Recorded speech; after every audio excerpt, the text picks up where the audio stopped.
आता बातमी धाराशिवमधून आहे। धाराशिवच्या भूम तालुक्यात दूध संकलन केंद्रांवर एफडीएनं कारवाई केली आहे। तर भूम तालुक्यातील अनेक दूध संकलन केंद्रांना एफडीए कडून नोटीसही पाठवण्यात आल्या।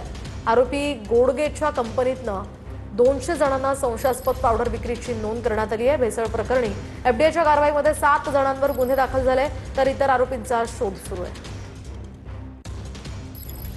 एफडीएच्या धडाकेबाज कारवाया सुरू आहेत।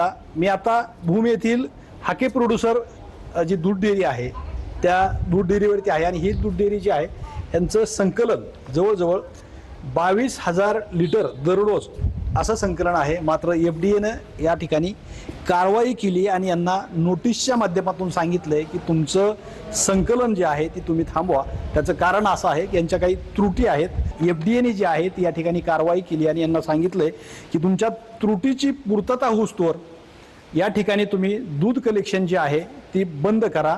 हे स्वच्छतेच्या कारणामुळे आम्हाला थोडं थांबा म्हणून सांगितलं। स्वच्छता आणि दुसरं काय? स्वच्छता, प्लॅस्टिक कॅन वापर, पुन्हा आपले काही डॉक्युमेंट संध्याकाळी उशिरा आल्यामुळे काय त्यांना मिळालं नसल्यामुळं ओके थांबा सांगितलं। श्रीराम क्षीरसागर, TV9 मराठी, धाराशिव, भूम।